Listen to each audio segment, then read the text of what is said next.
Hello guys, and shalom to any Jews, Messianics, or any other Israelis, or really anyone else watching this video. This is a response video to a video I saw recently that I had planned to have done by Christmas, but time got a little ahead of me. Maybe I'll have this video out by Eastern Orthodox Christmas, which is on January 7th. Here's to hoping. Now the video I'm going to be looking at is from One for Israel, a popular YouTube channel which is made up of Messianic Jews in Israel. In this video, Dr. Erez Soref looks at some parallels between Yeshua and Moses. But are those parallels really valid? So, a quote I really don't get to say very much. Yalla!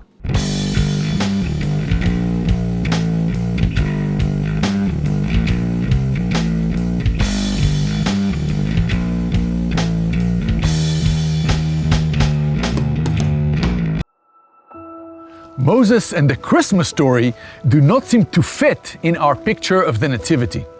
But the parallels we find in the births of these two figures will shock you. I guess for followers of Yeshua, this shouldn't be such a shock, as Moses foretold in Deuteronomy 18 that a greater prophet like him would arise.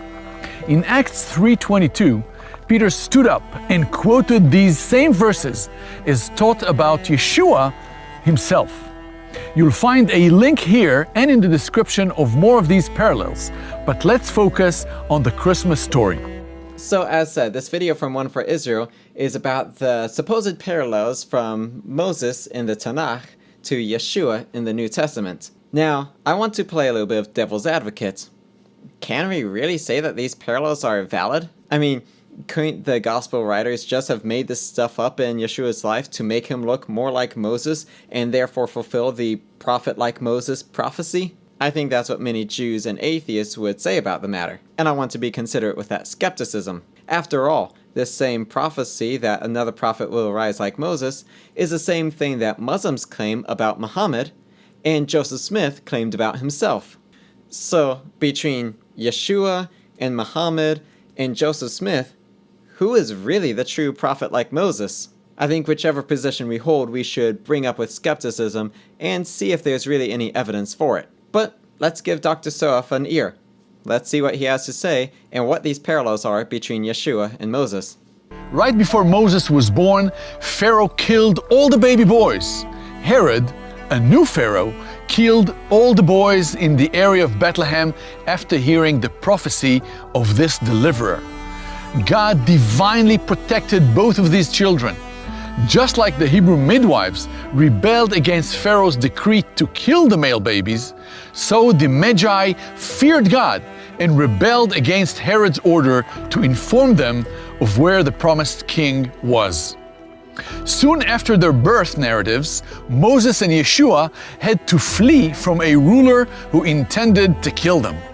Moses was placed in a basket and laid in the Nile River. Moses fled away from Pharaoh to Midian. Yeshua had to flee away from Herod to Egypt. The parallels go on and on. Joseph and Mary waited in exile until God appeared in a dream. He said, "Get up, take the child and his mother, and go to the land of Israel, for those who were trying to take the child's life are dead." This is almost the exact parallel of Exodus 4:19, when God said to Moses, "Go, return to Egypt, for all the men who sought your life are dead." Alright, so Dr. Soref shows 5 different parallels between Moses and Yeshua. So let's evaluate these 5 parallels. First off, the killing of the babies. When Moses was born, Pharaoh had a whole bunch of Israeli babies killed. Similarly, when Yeshua was born, Herod had a whole bunch of babies killed. Certain people refused to obey this decree. The midwives refused to take part in Pharaoh's plan. Likewise, the Magi refused to take part in Herod's plan. Third was a divine protection, which he didn't really elaborate at all on this. Fourth is a flight to or from Egypt. In Moses' case, it was a flight from Egypt. However, this is kind of a little pushing the birth narrative, as Moses didn't really flee from Egypt until he was more of a young man, whereas Yeshua's family had to flee to Egypt. And 5, both men were brought back from their native land after they had heard a report that the person seeking their life was dead. So, can we really affirm any of these parallels? Now, just for clarity, specifically for any atheists watching this, I do not in this context have to defend a historical Moses. Whether Moses was historical or not, you can still make the argument that the author of the Gospel of Matthew was only referencing this story, whether it was true or not. But any Jew watching this won't really question whether Moses existed or not. So the position that I'm required to defend for Yeshua is his story narrative. Did he really go down to Egypt fleeing a king? Is there extra biblical sources for Herod killing these babies? Is there any evidence for some Eastern Magi coming to see a newborn messianic figure?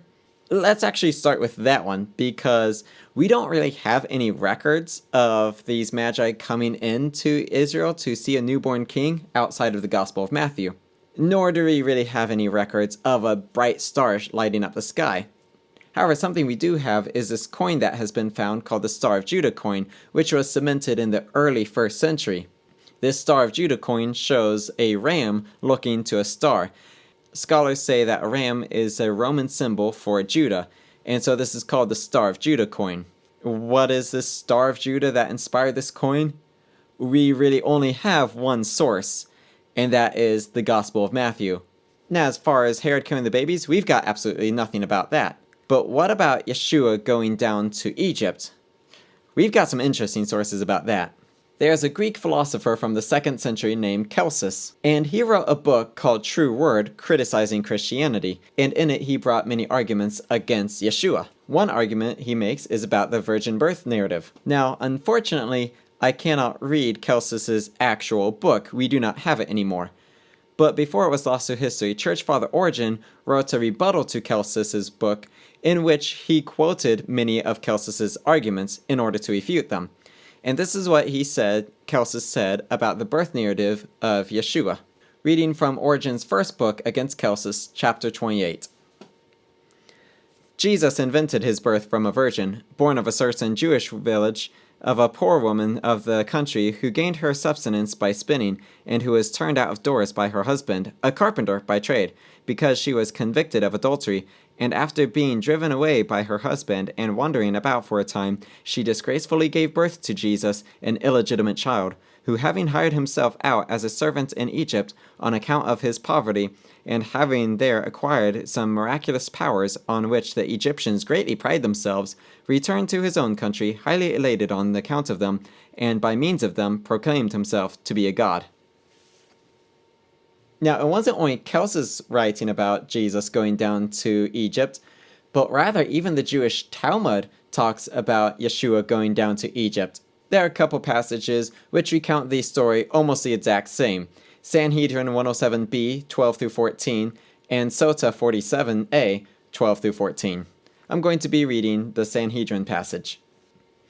What is the incident involving Yehoshua ben Peara? The Gemara relates, when King Yanai was killing the sages, Yehoshua ben Peara and Yeshua, his student, went down to Alexandria of Egypt. When there was peace between King Yanai and the sages, Shimon ben Shattah sent a message to Yehoshua ben Peara. From me, Jerusalem, the holy city, to you, Alexandria of Egypt. My sister, my husband is located among you, and I sit desolate. The head of the sages of Israel is out of the country, and Jerusalem requires his return. Yehoshua ben Peara understood the message, and arose and came, and happened to arrive in a certain inn on the way to Jerusalem. They treated him with great honor. Yehoshua ben Peara said, "How beautiful was this inn!" Yeshua, his student, said, "But, my teacher, the eyes of the innkeeper's wife are narrow." Yehoshua ben Peara said to him, "Wicked one, do you involve yourself with regard to that matter, the appearance of a married woman?" He produced 400 shepherot and ostracized him. Yeshua came before Yehoshua ben Peara several times and said to him, "Accept my repentance." Yehoshua ben Peara took no notice of him. One day, Yehoshua ben Peara was reciting the Shema, and Yeshua came before him with the same request. Yehoshua ben Peara intended to accept his request, and signaled for him with his hand to wait until he had completed his prayer. Yeshua did not understand the signal and thought, "He is driving me away." He went and stood a brick upright to serve as an idol, and he bowed to it. Yehoshua ben Peara said to Yeshua, "Repent." Yeshua said to him, "This is the tradition that I received from you. Whoever sins and causes the masses to sin is not given the opportunity to repent." and the master says, Yeshua performed sorcery, incited the Jews to engage in idolatry, and led Israel astray. Now, there is controversy about this passage from the Talmud, but what we do see is 3 separate passages about Yeshua going down to Egypt. We've got the Gospels claiming that he went down to Egypt, we've got Celsus claiming that Jesus went down to Egypt, and we've got the Talmud claiming that Yeshua went down to Egypt. I think it is logical to say that there is a story there. Whatever the story is, there's a story that led him down to Egypt. Whether that is as the Gospels say because Herod was trying to kill him, or whether it was as Celsus said and he needed to hire himself out as a servant because of his poverty, or as the Talmud says in that he was escaping the killing of King Yanai instead. In either case, we have a story where Yeshua goes down to Egypt. Now, these 5 parallels that Dr. Soref suggested are all required for the gospel narrative of why Yeshua went down to Egypt. So the question is, which narrative do we take?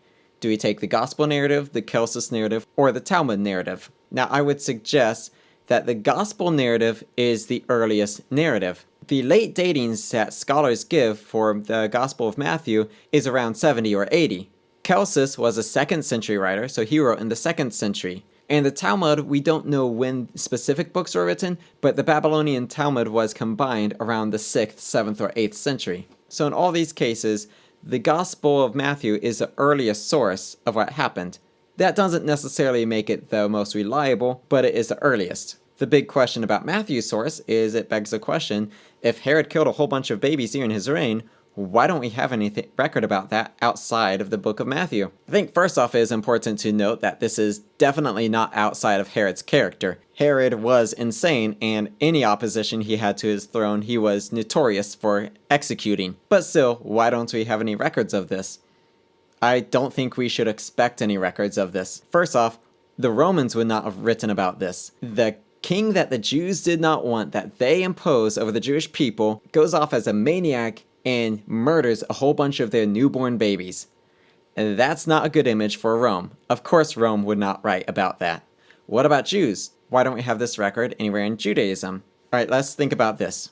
Yeshua claims to be the Messiah and to be God. He gets executed. His followers claim him to have risen 3 days later from the grave, and the new religion of Christianity blows up on the scene, which to Judaism is a heretical religion.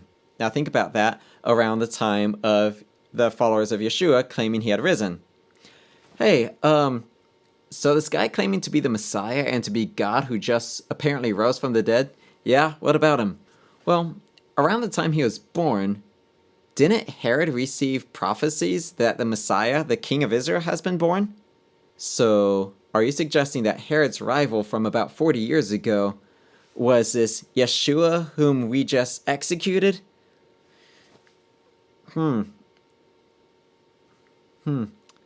Yeah, I think I see a problem with that. We might not want to bring much more attention to this story, should we? Now, I think there's good reason why both the Roman Empire and the Jewish community will have wanted to have censored this story. Now, after Dr. Soref looks at the parallels between Yeshua in the New Testament and Moses in the Tanakh, he then looks at some parallels that are in later rabbinic tradition about Moses and Yeshua in the New Testament. Let's see what he has to say about these. There are also a number of ancient Jewish traditions about Moses that parallel the birth of Yeshua as well. In the rabbinic commentary on Exodus, Pharaoh is first informed of the impending birth of a Redeemer by his astrologers. This bears a striking resemblance to the Magi's announcement informing King Herod, as they were Babylonian astrologers. We read in Matthew, after Jesus was born in Bethlehem in Judea, during the time of King Herod, Magi from the east came to Jerusalem and asked, "Where is the one who has been born, King of the Jews? We saw his star when it rose and have come to worship him." When King Herod heard this, he was disturbed, and all Jerusalem with him. The ancient historian Josephus wrote about how Pharaoh was warned of the birth of Israel's Redeemer by one of his counselors. This bears striking resemblance to what Herod did after meeting the Magi, as we read in Matthew chapter 2. When he called together the people's chief priests and teachers of the law, he asked them where the Messiah was to be born. In Bethlehem in Judea, they replied, for this is what the prophet has written. But you, Bethlehem, in the land of Judah, are by no means least among the rulers of Judah, for out of you will come a ruler who will shepherd my people Israel.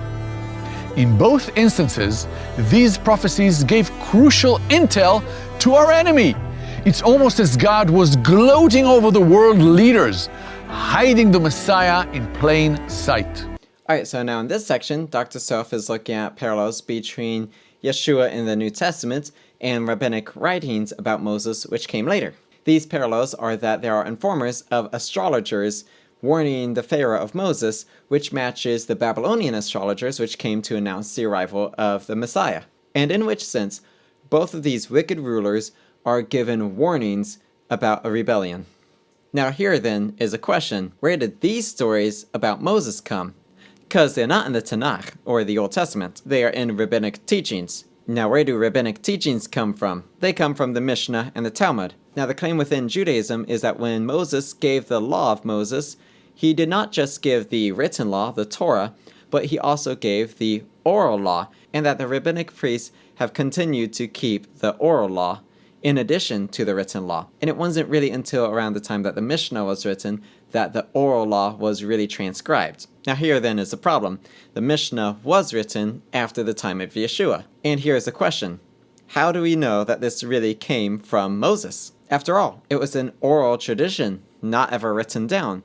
Now, many skeptics will use the telephone argument, and I don't really like the telephone argument, but I do see reason of why we should be skeptical of oral traditions. It's not so much of the story got distorted over time, but that we have no way to trace how far back the story actually goes. Some Catholics make the argument that the perpetual virginity goes back in oral tradition all the way to the disciples themselves. We've got no written record of that.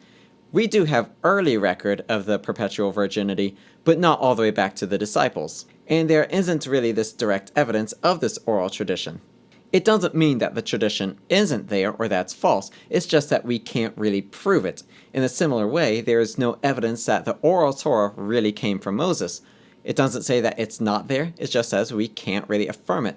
And since it is written down after the time of Yeshua, and much of it contradicts Christianity, it does lend to some credibility that was actually more of propagated and used against Christianity versus being more authentic. Again, the problem with oral tradition is not that somebody got it wrong, it's rather that we can't really track that this actually really did go back to when it is claimed to have gone back to. The Tanakh, we can confirm, predates Yeshua, because we have manuscripts which date back before his time. The oral Torah, we cannot date back before Yeshua. We're only relying on claims that it dates back before Yeshua. But here then is a question. These ideas that it was astronomers that warned Pharaoh of Moses' birth, is it that that was a part of the oral Torah, which Matthew was referencing the oral Torah in addition to the written Torah to make his case for Yeshua? Or is it that this story from Matthew about these astronomers kind of influenced the oral Torah and they made it rather about Moses instead of about Yeshua? Again, because we don't have written record of the oral Torah before the time of Yeshua, we can't really confirm this. This is not an argument that the oral Torah is wrong, it is just to state that we can't really confirm one way or the other because it wasn't written down. So in the end, the purpose of this video is to hold these parallels between Yeshua and Moses up to scrutiny and see if we can really confirm these parallels. I don't think we can absolutely prove these parallels exist, but I think there is a strong case for them. I do not think we need to prove every detail of our case, but that we should be able to articulate and defend different nuances of why our narrative is more likely than another narrative. In this sense, given that both the Greek world and the Jewish world had a narrative as to why Yeshua went down to Egypt, and given that there is a coin about Judah looking to a star that was cemented around this time, of which the only explanation we have of this coin is the gospel narrative according to Matthew, and given that we don't really have evidence of the oral Torah coming from Moses himself, then really our weakest straw for the gospel narrative according to Matthew is Herod's killing of the babies, in which sense I think we've got good reason of why we should not expect a written record of that from neither Roman nor Jewish sources. So, although Dr. Soref never asked this question, I found it worth bringing up. Is there any reason to think that the author of Matthew just made stuff up to make Yeshua look like he paralleled Moses? Nope. I think we've got a pretty strong case for most of the details in the narrative of Matthew. But anyway guys, thanks for watching, Baruch Yisrael, and God bless.